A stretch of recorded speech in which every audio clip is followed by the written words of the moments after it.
Hello guys, स्वागत है आप सभी का हमारे इस यूट्यूब चैनल शिक्षा सेतु क्लासेस पर। हम आशा करते हैं कि आप अच्छे होंगे, तंदुरुस्त होंगे, अपने पढ़ाई को मन लगा कर कर रहे होंगे।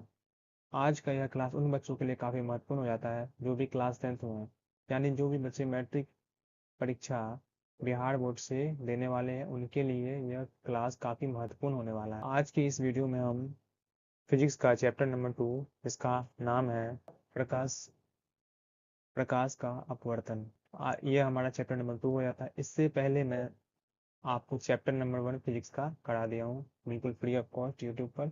तो यदि आपने उस वीडियो को नहीं देखा है तो वो सबसे पहले आप जाकर उस वीडियोस को देखिए, तो यह आपका पार्ट नंबर 1 हो जाएगा। यदि आप हमारे चैनल पर पहली बार आए हैं तो सबसे पहले आप हमारे इस चैनल को सब्सक्राइब कीजिए, क्योंकि आने वाले दिनों में इस चैनल के माध्यम से बिल्कुल फ्री ऑफ कॉस्ट सभी क्लासेस लाई जाएंगी।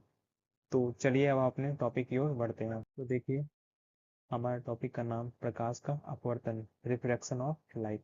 आखिर ये रिफ्रैक्शन ऑफ लाइट होता क्या? तो प्रकाश का आखिर अपवर्तन होता क्या? सबसे पहले हम टॉपिक को समझेंगे कि आखिर वो होता क्या है। तो आपने देखा होगा, मैं आपको एग्जांपल से बताता हूँ कि आप जब किसी पेंसिल को देखिए, यहाँ पे फिगर के माध्यम से भी बताया गया है कि देखिए, जब आप किसी मतलब कांच के गिलास में भरे पानी में जब आप एक पेंसिल को मतलब डालते हैं, तो क्या होता है कि वो लगता है एक तरीके से टूट गया है। उसे जाना चाहिए सीधा, तो हल्का सा मतलब टूटा हुआ इधर लगता है कि जैसे कि थोड़ा सा टेढ़ा हो गया है, मतलब आपको ऐसा नजर आएगा कि वो लगता है जैसे कि टेढ़ा हो गया है, लेकिन ऐसा आपको मतलब वास्तविक में ऐसा नहीं होता है। ठीक है। तो और देखिए, जब आप मतलब पानी में किसी मछली को देखेंगे तो आपको प्रतीत होगा कि वह मछली काफी ऊपर है, लेकिन वास्तविकता में वह मछली कहीं और होती है, लेकिन वो आपको नजर कहीं और आती है। जिस प्रकार यहाँ आप देख पा रहे हैं, उसका वास्तविक गहराई तो ये है, उस व्यक्ति को यहाँ पे दिखाई दे रहा है। तो ये क्या हो जाएगा? अपवर्तन। तो मैं आशा करता हूँ कि आपको समझ में आया होगा। अब देखिए, इसकी परिभाषा को जान लेते हैं हम लोग, आखिर इसकी परिभाषा क्या है। तो यहाँ पे कहा गया है कि प्रकाश की किरणों के एक पारदर्शी माध्यम।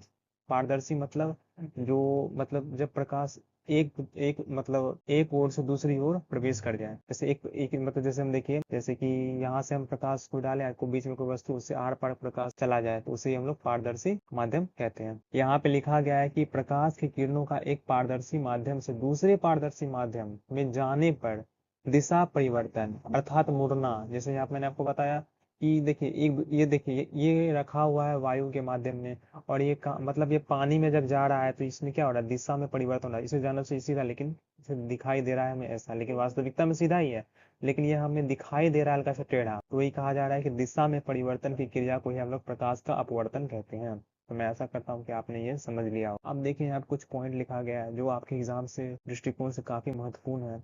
यहाँ पे लिखा गया कि विभिन्न माध्यम में प्रकाश की चाल अलग अलग होती है। यानी कि देखिए, जैसे आप वायु में लेंगे, वायु में कुछ अलग होता है। कांच में लेंगे, कांच में प्रकाश चाल कुछ अलग होती है। और मतलब केरोसिन का तेल होता है, उसमें भी मतलब विभिन्न माध्यम में प्रकाश की चाल अलग अलग होती है। उसके बाद यहाँ पे लिखा गया है कि प्रकाश निर्वात में, यानी कि जहाँ वैक्यूम होता है, जहाँ पे कोई किसी प्रकार का मतलब हवा नहीं होता है, तो वहां पे सबसे तीव्र वेग से क्या करती है? तो गति करती है, गमन करती है। और इसकी चाल कितनी होती है लगभग? देखिए, ये इंपॉर्टेंट है, 3 लाख किलोमीटर प्रति सेकंड। या फिर एग्जाम में कई बार पूछा भी गया, तो आप इसे याद करके चलेंगे। तो निर्वात में प्रकाश की चाल सर्वाधिक होती है, और कितनी होती है? तो 3 लाख किलोमीटर प्रति सेकंड। उसके बाद देखिए, यहाँ पे लिखा गया पानी में प्रकाश की चाल लगभग 2,25,000 किलोमीटर। ये भी काफी इंपॉर्टेंट है। पानी में कितना होता है? तो 2,25,000 किलोमीटर प्रति सेकंड, जबकि कांच में इसकी चाल कितनी होती है? तो 2 लाख किलोमीटर लगभग होता है। तो यहाँ पे जितना भी पॉइंट बताया गया आप उसे याद रखिएगा। उसके बाद यहाँ लिखा है कि वायु की अपेक्षा प्रकाश की चाल पानी में कम होती है। पानी में कम होता है किसकी अपेक्षा? तो वायु की अपेक्षा। यानी कि वायु में देखिए, वायु में जो होता है ना, वो मतलब पदार्थ के जो कण होते हैं, पार्टिकल्स होते हैं, वो मतलब थोड़ा सा बिखरे हुए होते हैं। इस कारण प्रकाश जो है वो तीव्र से गति करता है। और जाहिर सी बात है कि जहाँ पे पदार्थ के कण दूर दूर होंगे, वहां पे प्रकाश तीव्र से फैलेगा। और देखिए, पानी में क्या है कि वो उसके कण थोड़ा सा सटे हुए होते हैं, जिस कारण लाइट जो है वो मतलब ज्यादा फैल नहीं पाती है। तो इसलिए वायु की अपेक्षा प्रकाश जो है, प्रकाश की चाल पानी में कम होती है। तो अब हम आगे की ओर बढ़ते हैं। मैं ऐसा करता हूँ कि आपने प्रकाश के अपवर्तन को समझ लिया। अब देखिए, यहाँ पे लिखा गया है विरल माध्यम। तो विरल माध्यम आखिर होता क्या है? Rare medium. देखिए, जब आप ऐसा समझिए, पदार्थ के जो कण होते हैं, पदार्थ के पार्टिकल्स होते हैं, जहाँ पे मतलब फैले हुए होंगे, जहाँ पर पदार्थ के कण फैले हुए होंगे, वहां पे उसे हम लोग विरल माध्यम कहेंगे। जैसे कि आप और ऐसा समझिए, जहाँ पे पदार्थ के कण फैले होंगे उसे हम लोग विरल माध्यम कहेंगे, और जहाँ पे पदार्थ के कण सटे सटे होंगे, थोड़ा सा सटे सटे होंगे, तो उसे हम लोग सघन माध्यम कहेंगे। तो आप ऐसे एग्जाम्पल में ले सकते हैं कि जैसे देखिए मैंने अभी आपको बताया कि वायु में प्रकाश की, जैसे आप किसी क्षेत्र की बात कीजिए वहां पे प्रकाश तीव्र से फैल सकता है, और कांच में जो होता है वो प्रकाश कम होता है। तो मैंने अभी आपको बताया कि वायु में प्रकाश मतलब पदार्थ के जो कण होते हैं वो मतलब बिखरे हुए होते हैं, जिस कारण वायु में प्रकाश जो होता है वो तीव्र से फैल जाता है, तो वो क्या हो गया, विरल माध्यम। और कांच में जो प्रकाश तीव्र से नहीं फैल पाता है, मतलब फैल ही नहीं पाता है, तो उसे हम लोग सघन माध्यम में कहेंगे। क्यों? क्योंकि कांच में मतलब उसके कण जो होते हैं वह संघुनित होते हैं, एक दूसरे से सटे हुए होते हैं, जिस कारण उसे सघन माध्यम कहेंगे। तो कांच हमारा क्या हो गया, तो कांच हमारा सघन माध्यम हो गया। वायु हमारा क्या हो गया, वायु हमारा विरल माध्यम हो गया, क्योंकि उसमें पदार्थ के कण जो है वो फैले हुए हैं, जिस कारण उसमें प्रकाश की चाल अधिक होगी। तो मैं आशा करता हूँ कि आपने सघन माध्यम और विरल माध्यम को समझ लिया। अब देखिए इसकी परिभाषाओं को जानते हैं। आखिर विरल माध्यम कहते किसको है? तो दो माध्यमों में जिसका अपवर्तनांक कम होता है उसे हम लोग विरल माध्यम कहते हैं। ऐसा भी कह सकते हैं, क्यों? क्योंकि वायु का अपवर्तनांक अलग होता है, कांच का अपवर्तनांक अलग अलग होता है, यानी कि वायु का अपवर्तनांक जो होता है वो कम होता है, कांच का अपवर्तनांक वो अधिक होता है। कांच का अपवर्तनांक 1.5 होता है, तो आप इसे याद रखिएगा, अभी आएगा वो स्लाइड भी। अब ये सघन माध्यम क्या है, दो माध्यमों में जिसका अपवर्तनांक अधिक होता है उसे हम लोग क्या कहते हैं, सघन माध्यम कहते हैं। यहाँ पे लिख दिया गया है। और देखिए यहाँ पे ये भी लिखा गया कि जैसे वायु है और शीशा है, तो वायु क्या होगा हमारा, विरल माध्यम। क्यों? क्योंकि उसमें पदार्थ कण जो है वो क्या हुए हैं, फैले हुए हैं, जिस कारण प्रकाश की चाल उसमें कम होगी, सॉरी प्रकाश चाल उसमें अधिक होगी। और शीशा मतलब शीशा के जो कण है उसमें पदार्थ के कण वो संगुणित है, यानी एक दूसरे से सटे हुए हैं, जिस कारण वो सघन माध्यम होगा। फिर शीशा यहाँ पे सघन माध्यम है और जल हमारा क्या है, विरल माध्यम है। तो इस प्रकार एग्जाम्पल दे दिया गया है। अब देखिए यहाँ पे नोट पॉइंट करके लिखा गया है कि जिस माध्यम का प्रकाशिक घनत्व जितना अधिक होता है उसमें प्रकाश चाल उतनी ही कम होती है। जैसा कि मैंने भी आपको बताया, कांच का घनत्व कम होता है, सॉरी कांच का घनत्व ज्यादा होता है लेकिन उसमें प्रकाश चाल कम होती है। लेकिन अब देखिए हवा हवा घनत्व कम होता है लेकिन उसमें प्रकाश चाल अधिक होती है। तो मैंने अभी आपको बता ही दिया। तो चलिए अब आप आगे बढ़। यहाँ पर देखिए लिखा गया है कि प्रकाश के अपवर्तन की व्याख्या। अब देखिए हम प्रकाश के आखिर अपवर्तन की व्याख्या कैसे करेंगे? तो देखिए पहले देखिए अपवर्तन के बारे में जान मतलब उसके नियम को जानने से पहले हमको ये सब बातें पता होनी चाहिए।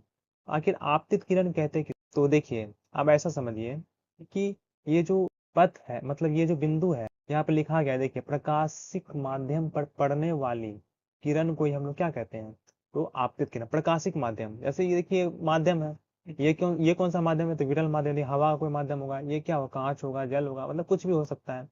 तो ये क्या है, जब प्रकाश की किरण मतलब प्रकाशिक माध्यम में जब पड़ती है तो उसे क्या करें, आपतित किरण। यानी ये आपतित किरण ये आ रही है इधर से, ये क्या हो जाएगा, आपतित किरण, सॉरी अपवर्तित किरण, आपतित किरण हो जाएगा। उसके बाद अपवर्तित किरण कहते हैं किसको है, देखिए यहाँ पे लिखा है कि प्रकाशिक माध्यम पर पड़ने वाली किरण जब दूसरी ओर जाती है तो अपने पथ से थोड़ा क्या हो जाती है, विचलित हो जाती है। विचलित बोले तो देखिए अब मैं आपको बताता हूँ, विचलित हो जाती है। तो विचलित होने वाले इस किरण को ही हम लोग क्या कहते हैं, अपवर्तित किरण। देखिए मैंने अभी आपको बताया कि पेंसिल का एग्जांपल देखिए यहाँ पे बता, ठीक है मैं आपको यही बता देता हूँ। तो देखिए ये जो मतलब मैंने आपको बताया था कि एक पेंसिल था यहाँ पे, तो जब उसमें हम लोग डुबोते हैं पेंसिल को तो वो अपने पथ से थोड़ा विचलित हो जाती है, यानी उसको दिखना चाहिए सीधा ऐसे, तो वो दिखती है हमें टेढ़ा।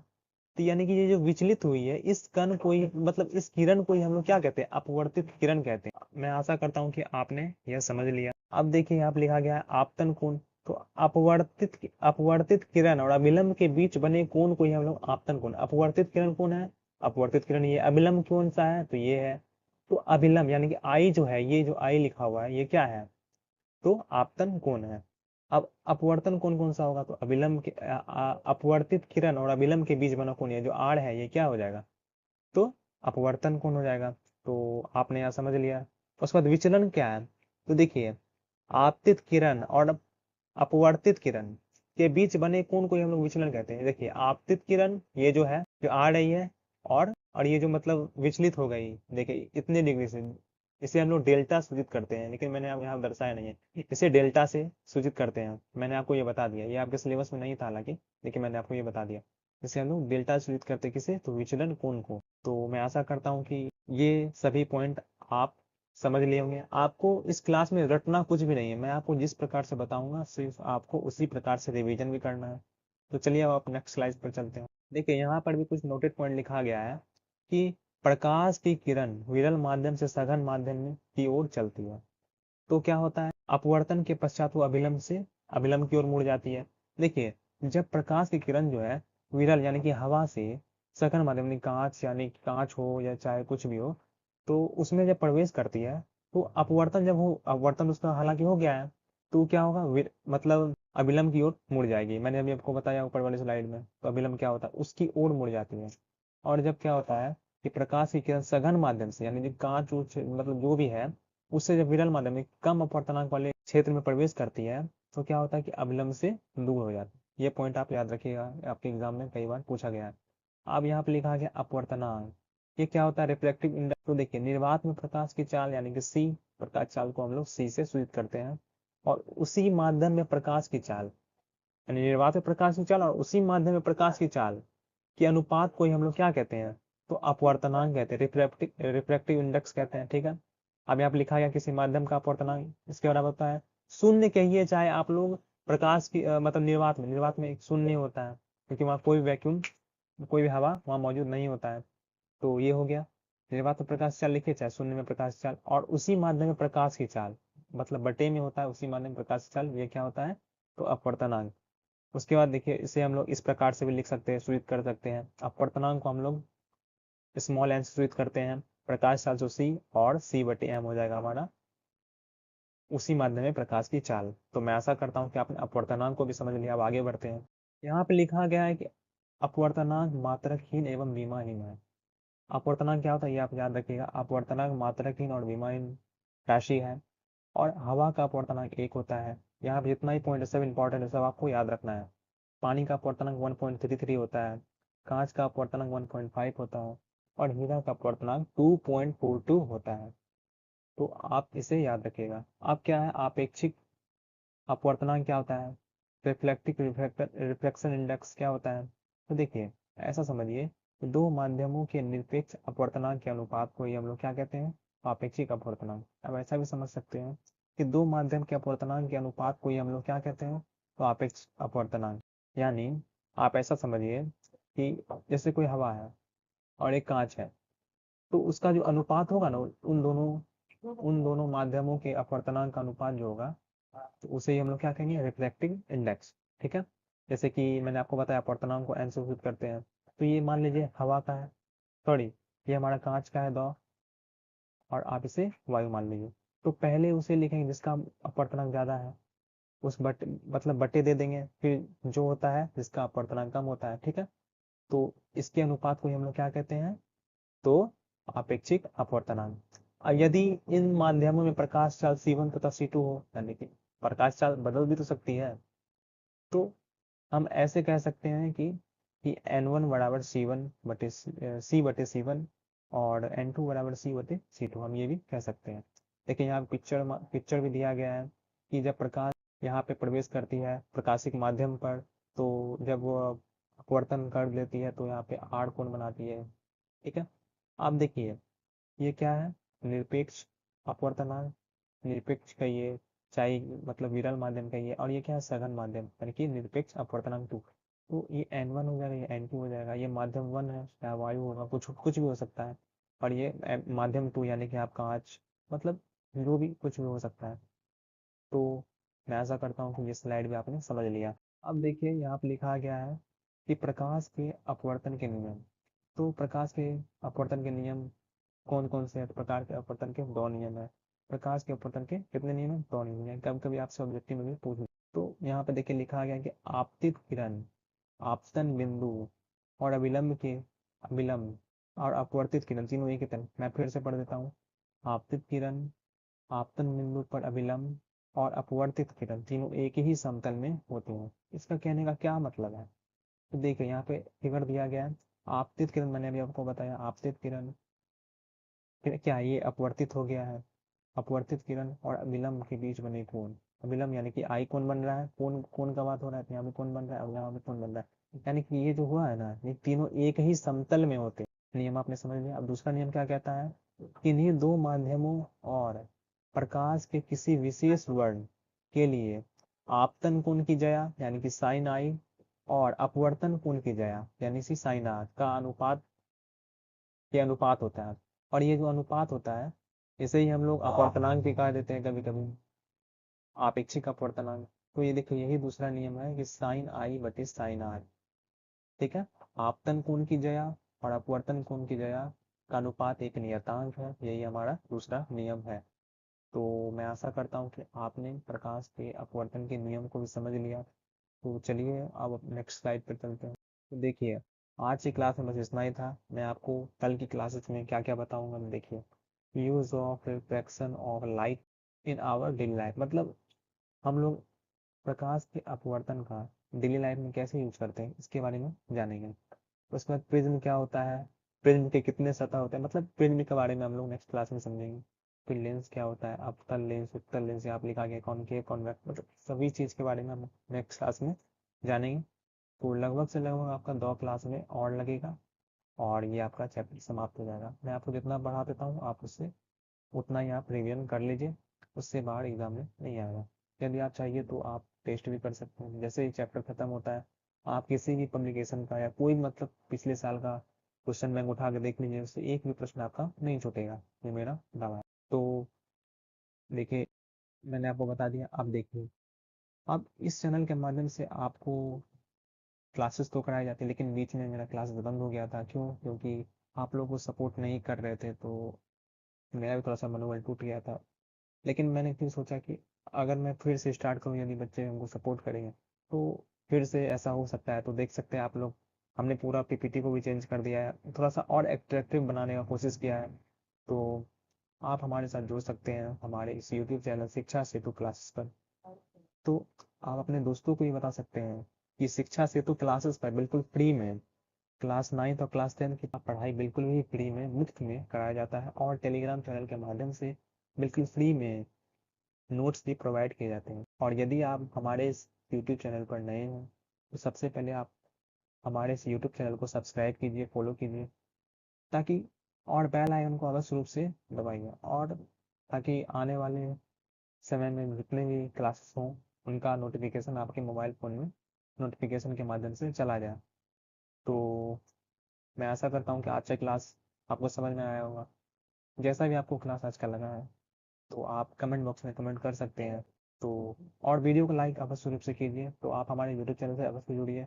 टेलीग्राम का चैनल है, उन पर आपको नोट्स देखने को मिल जाएंगे, व्हाट्सएप चैनल पर नोटिफिकेशन आपको देखने को मिल जाएंगे, और इंस्टाग्राम चैनल, उस पर आपको शॉर्ट्स के माध्यम से क्विजेस लाए जाते हैं। तो आप इन सभी चैनल्स को हम फॉलो और सब्सक्राइब कर सकते हैं। और इन सभी चैनल का लिंक मैंने इस वीडियो के डिस्क्रिप्शन बॉक्स में दे दिया है। तो प्लीज़ वीडियो को लाइक कीजिए, चैनल को सब्सक्राइब कीजिए, शेयर कीजिए, और मिलते हैं हम नेक्स्ट वीडियो में। तब तक के लिए हंसते रहिए, मुस्कुराते रहिए, अपना ध्यान रखिए, और दोस्तों को बता दीजिएगा कि आज कल से और मतलब जो भी मतलब विषय का आपका बचा हुआ है उनका भी पढ़ाई बिल्कुल फ्री में हो जाएगा। तो मिलते हैं हम नेक्स्ट वीडियो में, तब तक के लिए जय हिंद, जय भारत।